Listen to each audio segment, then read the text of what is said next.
जय झूलेलाल।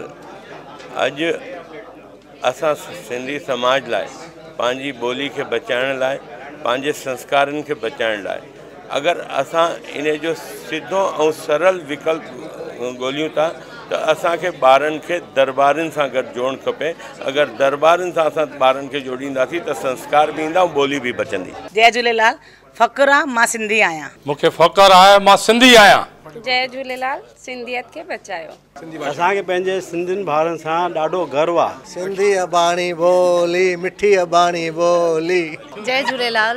सिंधी आयो, सिंधी ॻाल्हायो। ॿारनि खे सिंधी ॻाल्हायो ऐं असां बि सिंधीअ में ॻाल्हायूं। असां सिंधियुनि खां अलावा बि ॿियनि समाजनि में जीअं खीर में खंडु विझबी आहे उन हिसाब सां हलणु खपे ऐं पंहिंजे समाज जे विकास खे पंहिंजे देश ते पूरो घुमाइणु खपे। फ़ख़्रु आहे मां सिंधी आहियां।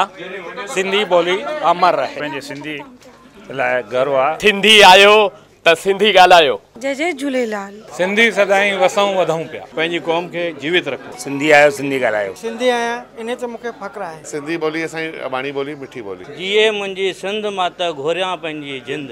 हिन जनम हुन जनम सिंध मां तुंहिंजो हुजा।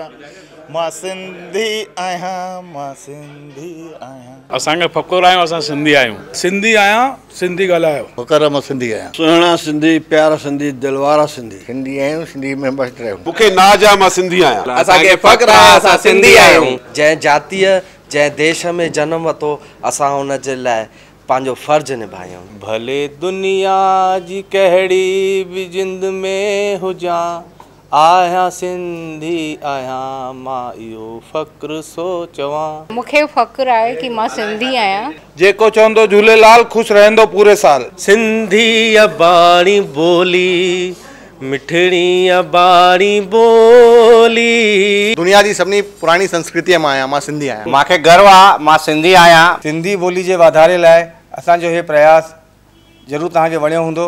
अगरि तव्हांखे सुठो लॻो त हिन खे लाइक कजो ऐं अॻिते फॉरवर्ड कयो। जय झूलेलाल।